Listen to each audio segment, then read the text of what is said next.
Hello friends, आप सभी का स्वागत है हमारे यूट्यूब चैनल थिंक आईएएस पर।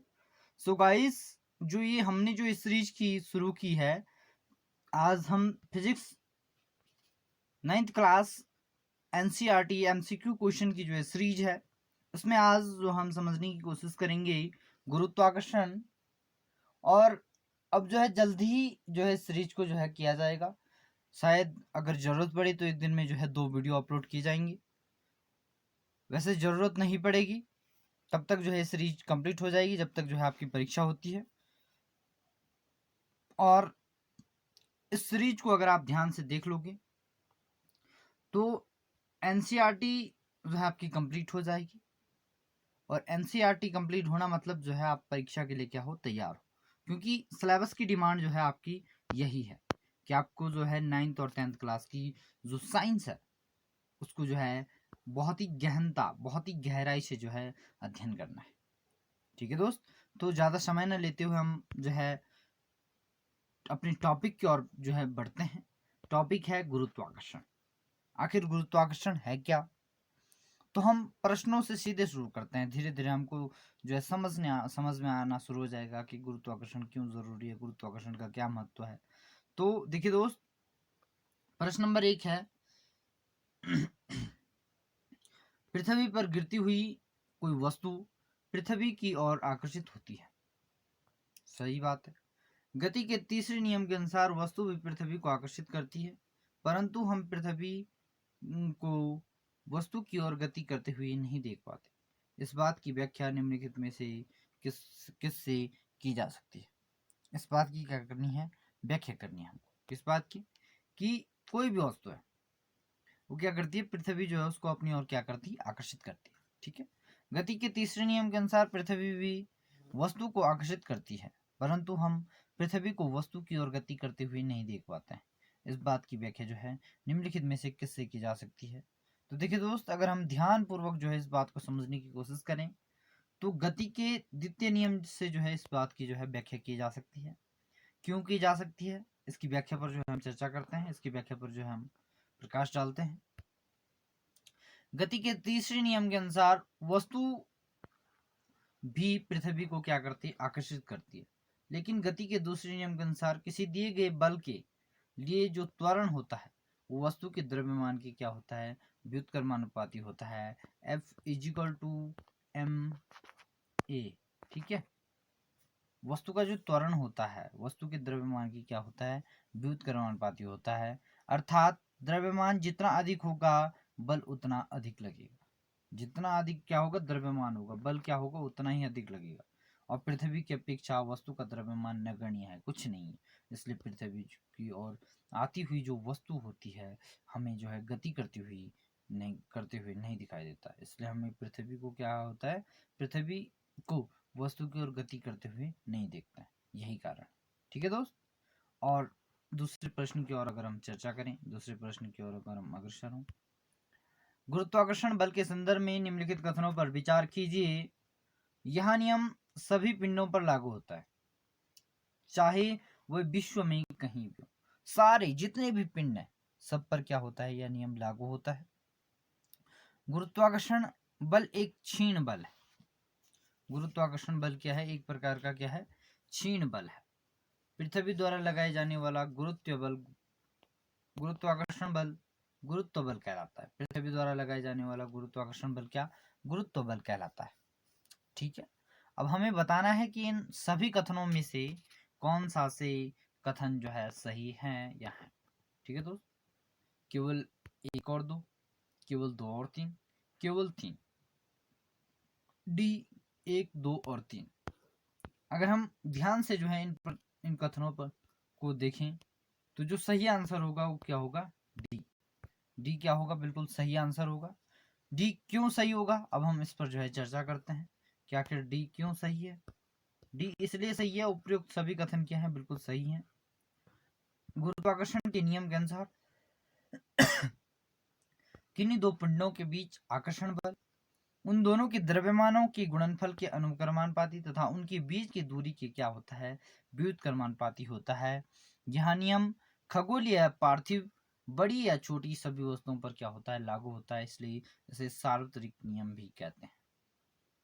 देखिए गुरुत्वाकर्षण का नियम क्या कहलाता है, किन्हीं दो पिंडों के बीच आकर्षण बल, यहाँ पर प्रतिकर्षण नहीं है, यहाँ आकर्षण है।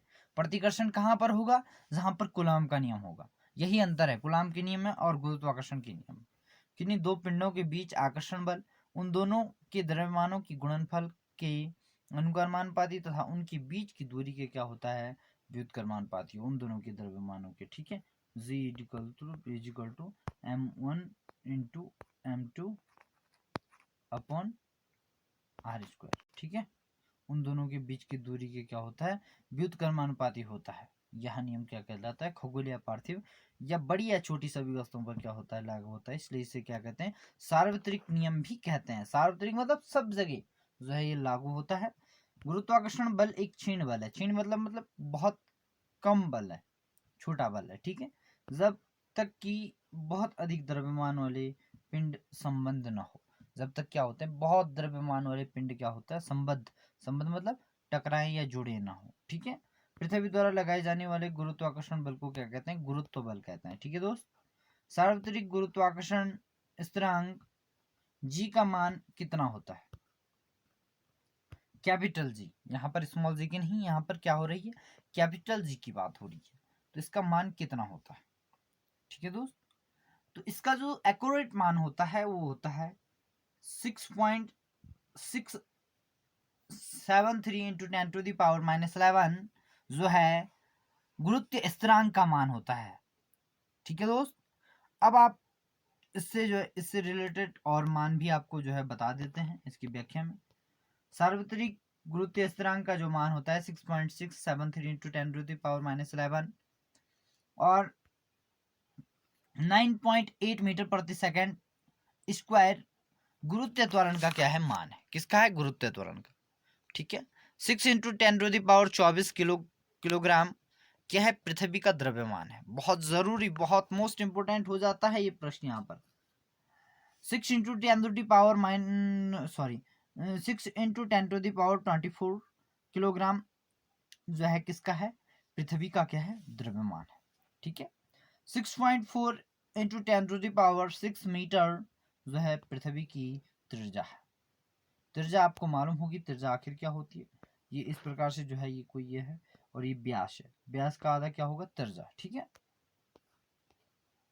निम्नलिखित में से कौन सा जो है दाब का एसआई मात्रक है, दाब का क्या मात्रक होगा, एसआई मात्रक क्या होगा दाब का, न्यूटन प्रति मीटर स्क्वायर। क्या होगा, न्यूटन प्रति मीटर स्क्वायर। ये किसका है, दाब का है। दाब का एसआई मात्रक न्यूटन प्रति मीटर स्क्वायर या न्यूटन मीटर -2 न्यूटन प्रति वर्ग मीटर। ठीक है, होता है। वैज्ञानिक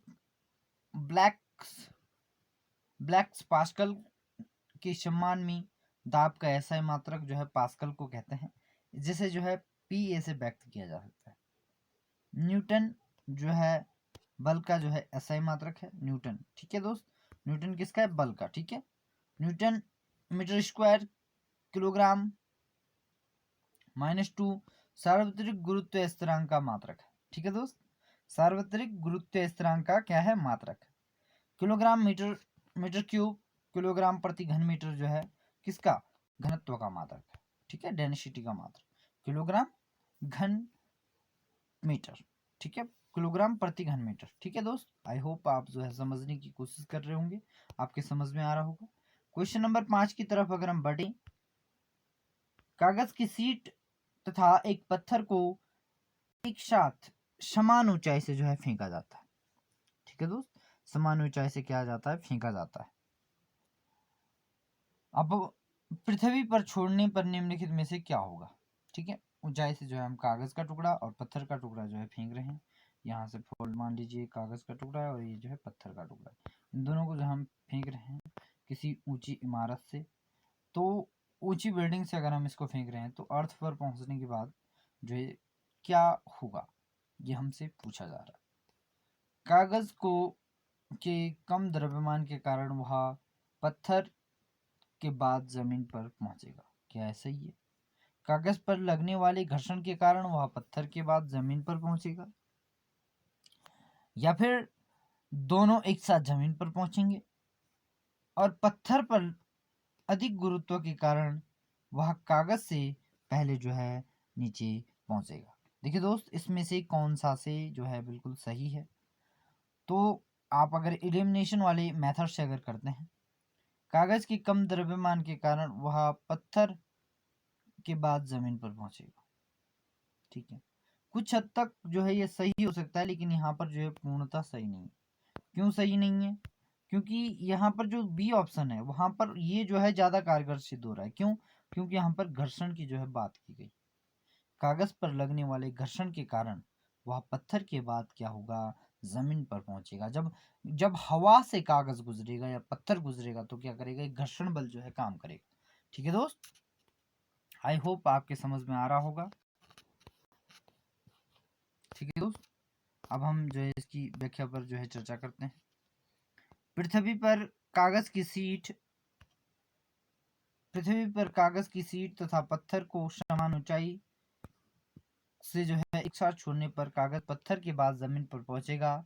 ऐसा वायु के प्रतिरोध के कारण हो रहा है। वायु के प्रतिरोध के कारण ऐसा हो रहा है। गिरती हुई गतिशील वस्तु पर घर्षण के कारण वायु प्रतिरोध लगाती है। कागज पर लगने वाला वायु का प्रतिरोध पत्थर पर लगने वाले प्रतिरोध से क्या होता है, अधिक होता है। मुक्त पतन क्या होता है? एक मुक्त पतन जो है एक चीज होती है। मुक्त पतन पर भी हम चर्चा करते हैं। मुक्त पतन में कोई वस्तु त्वरण का अनुभव नहीं करती है। मुक्त पतन में क्या होता है, त्वरण का अनुभव नहीं करती है, किंतु वस्तु द्वारा अनुभव किया जाने वाला त्वरण स्मॉल जी उसके द्रव्यमान पर निर्भर नहीं करता।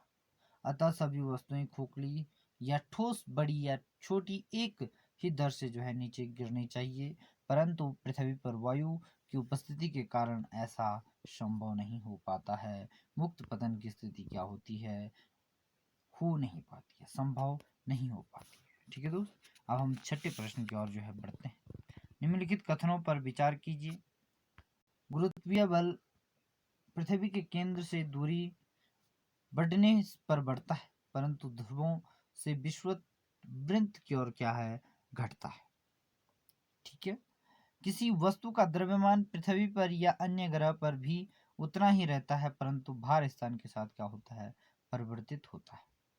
तो देखिए दोस्त, इसमें से जो है हमें बताना है कि कौन सा सही कथन जो है बिल्कुल सही है। केवल एक, केवल दो, केवल एक और दो दोनों, और केवल ना तो एक ना ही दो। तो इसका जो सही आंसर होगा वो क्या होगा, दो। बी जो है इसका सही आंसर है, केवल दो। क्यों सही है इसकी जो है हम व्याख्या पर जो है चर्चा करते हैं। कथन नहीं गलत है, क्योंकि गुरुत्वीय बल पृथ्वी के केंद्र से दूरी बढ़ने पर क्या होता है, कम हो जाता है। यह पृथ्वी तल के विभिन्न स्थानों पर भी परिवर्तित हो जाता है और इसका मान ध्रुवों से विषुवत वृत्त की ओर क्या है, घटता जाता है। किसी वस्तु का द्रव्यमान प्रत्येक स्थान पर चाहे पृथ्वी पर या किसी अन्य ग्रह पर उतना ही रहता है। ठीक है, जबकि वस्तु का भार क्या होता है, स्थान के साथ स्थान पर निर्भर करता है, जो क्या होता है, परिवर्तित हो सकता है। भार परिवर्तित हो सकता है, लेकिन द्रव्यमान जो है परिवर्तित नहीं हो सकता है। ठीक है दोस्त, निम्नलिखित कथनों पर विचार कीजिए। अब हमारे पास कथन क्या है, कथन है पृथ्वी के चारों ओर चंद्रमा की गति अपकेंद्रीय बल के कारण। अपकेंद्रीय बल, ठीक है, एक होता है अभिकेंद्रीय बल, एक होता है अपकेंद्रीय बल। ठीक है, चंद्रमा का द्रव्यमान पृथ्वी की अपेक्षा क्या है, कम है। चंद्रमा का द्रव्यमान पृथ्वी की अपेक्षा कम है। तो इनमें से कौन सा सही कथन जो है सही होगा, तो इसका जो है बिल्कुल सही आंसर होगा बी, क्योंकि चंद्रमा का जो द्रव्यमान हो पृथ्वी से कम है। ठीक है, अपकेंद्रीय बल नहीं क्या होता है, अभिकेंद्रीय बल के कारण होता है। ठीक है दोस्त, अपकेंद्रीय नहीं, अभिकेंद्रीय। ठीक है, अपकेंद्रीय बल के कारण क्या होता है, जैसे कपड़े धोती है, वॉशिंग मशीन जो है कपड़े धोती है, क्या होता है, अपकेंद्रीय बल होता है। लेकिन जब गाड़ी जो है मोड़ पे जो है, गाड़ी यहाँ पर जैसे मोड़ होते हैं पहाड़ों में, तो गाड़ी यहाँ से चल रही है, तो जब गाड़ी जो है मुड़ती है तो कौन सा बल काम करेगा, अभिकेंद्रीय बल काम करेगा। सेम दैट यहाँ पर भी अर्थ के साथ जो है अभिकेंद्रीय बल जो है काम करता है। कथन ही गलत है, क्योंकि पृथ्वी के चारों ओर चंद्रमा की गति अभिकेंद्रीय बल के कारण होती है। अभिकेंद्रीय बल पृथ्वी के आकर्षण बल जो है केंद्र की ओर लगने वाला बल के कारण मिल पाता है। चंद्रमा का द्रव्यमान पृथ्वी की अपेक्षा क्या होता है, कम होता है। ठीक है, पृथ्वी के द्रव्यमान जो है, इससे पहले हमने चर्चा की 6 × 10⁻⁴ kg तथा त्रिज्या क्या है 6.4 × 10⁻⁶ मीटर, जबकि चंद्रमा का द्रव्यमान कितना होता है, बहुत कम है। ठीक है, 7.36 × 10⁻22 तथा त्रिज्या कितनी है 1.74 × 10⁻6 मीटर। ठीक है दोस्त, आई होप आपके समझ में आ रहा होगा। चंद्रमा पर किसी वस्तु का भार पृथ्वी पर भार के तुलना में कितना होगा, ये जो है बहुत ही मोस्ट इम्पोर्टेंट हो जाता है प्रश्न, बहुत ही मोस्ट इम्पोर्टेंट हो जाता है। एक कितना 1/6वां भाग। ठीक है, अगर यहाँ पर जो है मान लीजिए किसी का वस्तु का भार जो है 6 किलो है, तो चंद्रमा पर ले जाएंगे तो कितना हो जाएगा 1 किलो हो जाएगा। ठीक है दोस्त, 1 kg हो जाएगा। ठीक है, कितना है 1/6, 6वां भाग। ठीक है दोस्त, आई होप आपके समझ में आ रहा होगा। तो यहाँ पर चंद्रमा का व्याख्या पर जो है अगर हम चर्चा करें, चंद्रमा का द्रव्यमान पृथ्वी की अपेक्षा कम होता है, इस कारण चंद्रमा वस्तुओं पर कम आकर्षण बल लगाता है। चंद्रमा पर वस्तु का भार पृथ्वी के भार का जो है 1/6वां भाग रह जाता है। ठीक है दोस्त, कितना 1/6वां भाग जो है रह जाता है। निम्नलिखित कथनों पर विचार कीजिए। अब जो है हमें क्या करना है, इन कथनों पर हमें विचार करना है। हमें पृथ्वी से बांधे रखने वाला बल, पृथ्वी के चारों ओर चंद्रमा की गति, सूर्य के चारों ओर ग्रहों की गति तथा चंद्रमा तथा सूर्य के कारण ज्वार भाटा। ठीक है, उपयुक्त में से किन घटनाओं की व्याख्या गुरुत्वाकर्षण के सार्वत्रिक नियम से की जा सकती है। ठीक है, तो जितने भी जो है ये घटनाएं हैं, इनकी जो व्याख्या की जा सकती है, वो ये जो चारों हमारे पास जो ये दे रखे हैं, इनसे जो है हम इनकी व्याख्या कर सकते हैं। ठीक है दोस्त, उपयुक्त चारों घटनाओं के पीछे का कारण क्या है, गुरुत्वाकर्षण बल है। इन चारों ही घटनाओं की व्याख्या गुरुत्वाकर्षण के सार्वत्रिक नियम द्वारा की जा सकती है। ठीक है दोस्त, 10वें प्रश्न की ओर अगर हम बढ़ रहे हैं, 10वां प्रश्न क्या कहता है, देखिए दोस्त, अगर आप ध्यान दोगे तो बहुत ही जल्द जो है आप जो है नौकरी आपके पास होगी, एक रुतबा, एक बहुत अच्छी पोस्ट है, मंदिरों का जो है एक बहुत ही अच्छी पोस्ट है, एक मतलब शानदार पोस्ट। इसमें आप जो है जंगल के जो है एसआई बनोगे, और मतलब बहुत ही शानदार पोस्ट है वन दरोगा। ठीक है दोस्त, जंगल को बचाने का आपके पास अवसर मिलेगा, पर्यावरण को बचाने का जो है आपके पास अवसर मिलेगा, और इससे बड़ी कोई नौकरी नहीं है वर्तमान परिप्रेक्ष्य में अगर देखें तो। उत्तराखंड में वर्तमान परिप्रेक्ष्य में अगर देखें, पर्यावरण संरक्षण की जिस तरह से बात हो रही है, ग्लोबल वार्मिंग, जिस तरह से जो है जलवायु परिवर्तन हो रहा है, तो मैं समझता हूँ कि पर्यावरण से जुड़ने के लिए जो है आपको ये जो प्लेटफॉर्म जो उत्तराखंड सरकार के द्वारा जो है आपके लिए जो है प्रोवाइड किया गया है, बहुत ही महत्वपूर्ण हो जाता है। अब हम चर्चा करते हैं, रेत में खड़े होने पर किसी व्यक्ति के जो है पैर रेत में धंस जाते हैं। ठीक है दोस्त, लेकिन लेटने पर उसका शरीर अपेक्षाकृत क्या होता है, कम धंसता है, क्योंकि अब क्या हमें बताना है, क्योंकि क्या होता है, बल योग्य पृष्ठ का जो क्षेत्रफल और व्यक्ति के भार दोनों घट जाते हैं, व्यक्ति का भार बढ़ जाता है। ठीक है, बल योग्य पृष्ठ का क्षेत्रफल और व्यक्ति का भार दोनों घट जाते हैं। बल योग्य पृष्ठ का क्षेत्रफल बढ़ता है, परंतु व्यक्ति का जो है भार क्या होता है, भार में कमी हो जाती है। इसका जो सही आंसर होगा क्या होगा, ए। ठीक है दोस्त, कैसे ए जो है इसका सही आंसर है। रेत में खड़े होने पर किसी व्यक्ति के पैर जो है रेत में धंस जाते हैं, लेकिन लेटने पर उसका शरीर अपेक्षाकृत कम धंसता है। ऐसा इसलिए होता है क्योंकि लेटने पर बल योग्य पृष्ठ का जो क्षेत्रफल होता है वो बढ़ जाता है, जब बल छोटे क्षेत्रफल पर लगता है तो अधिक दाब, और जब बड़े क्षेत्र पर लगता है तो कम दाब लगाता है। ठीक है दोस्त, आई होप आपके समझ में आ रहा होगा। ऊंट का जो है रेत पर आसानी से चल पाना, सेना के टैंकर का रेत पर आसानी से चलना, कीलों के सिरों का नुकीला होना, चाकू की धार तेज होना, भवनों की नींव का थोड़ा चौड़ा होना भी इसी कारण से होता है। ठीक है दोस्त, आई होप आपके समझ में आ रहा होगा। प्रश्न नंबर 11वें की तरफ अगर हम रुक करें, द्रवों के संदर्भ में निम्नलिखित कथनों पर विचार कीजिए। ठीक है, किसी तरल द्रव में डुबोए जाने पर सभी वस्तुएं जो है उत्प्लावन बल लगाती हैं। ठीक है दोस्त, उत्प्लावन बल लगाती हैं। द्रव के घनत्व से अधिक घनत्व की वस्तुएं द्रव पर तैरती हैं। द्रव के घनत्व को मापने के लिए हाइड्रोमीटर का जो है प्रयोग किया जाता है। तो इसमें से जो है हमें बताना है कि कौन सा सही कथन जो है बिल्कुल सही है। तो मैं आपको बता दूं कि इसका जो है जो सही आंसर होगा वो क्या होगा, सी कैसे होगा इसकी जो है व्याख्या पर चर्चा करते हैं। कथन एक क्या है, सही है। ठीक है, कथन एक क्या है, बिल्कुल सही है। सभी वस्तुएं तरल में डुबाए जाने पर क्या करती हैं, उत्प्लावन बल लगाती हैं। उत्प्लावन बल क्या होता है, जब भी हम किसी वस्तु को जो है किसी द्रव या तरल में जो है डुबाते हैं तो द्रव जो है वस्तु पर एक ऊपर की तरफ एक बल लगाता है जिसे उत्प्लावन या उछाल बल कहते हैं।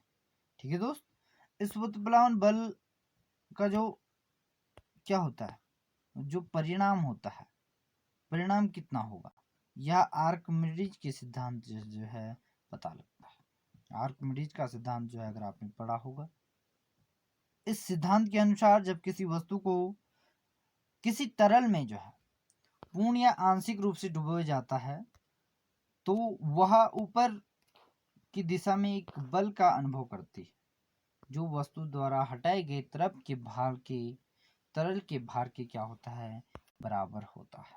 ठीक है दोस्त, आर्किमिडीज का जो है सिद्धांत है। उत्प्लावन बल का जो परिणाम तरल के घनत्व पर निर्भर करता है। उत्प्लावन बल का जो परिणाम होता है वो किस पर, तरल के जो है घनत्व पर जो है निर्भर करता है। द्रव के कम घनत्व की वस्तुएं द्रव पर तैरती हैं, जबकि द्रव के घनत्व से अधिक घनत्व की वस्तुएं जो हैं द्रव में डूब जाती हैं। अतः कथन 2 क्या है, बिल्कुल गलत है। ठीक है दोस्त, कथन 3 सही है। द्रव का घनत्व मापने के लिए किसका, हाइड्रोमीटर, याद रखना। ठीक है दोस्त, हाइड्रोमीटर का क्या किया जाता है, प्रयोग किया जाता है। निम्नलिखित कथनों पर विचार कीजिए। उन्होंने गुरुत्वाकर्षण के सार्वत्रिक नियम की खोज की।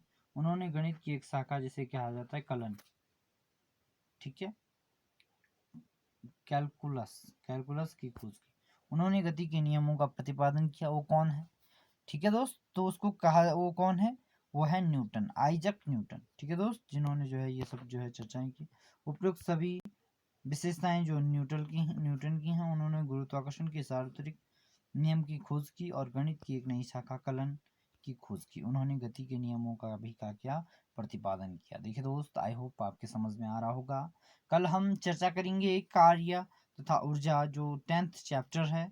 इसके बाद जो है फिजिक्स में आपके केवल 2 ही चैप्टर बचते हैं, एक साउंड बचता है और एक कार्य, एक जो है ये वाला चैप्टर बचता है। कौन सा चैप्टर है, एक चैप्टर बचता है आपका कार्य तथा ऊर्जा। कार्य तथा ऊर्जा के बाद ध्वनि बचता है।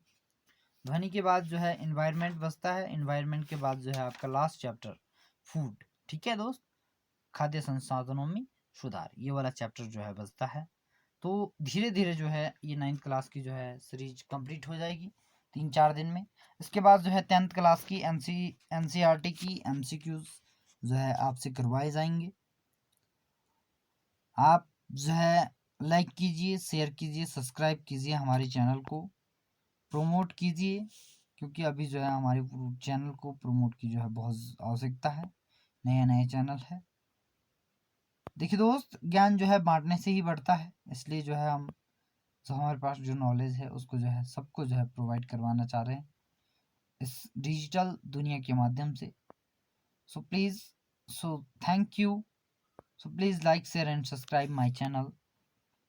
और धन्यवाद, बहुत बहुत धन्यवाद।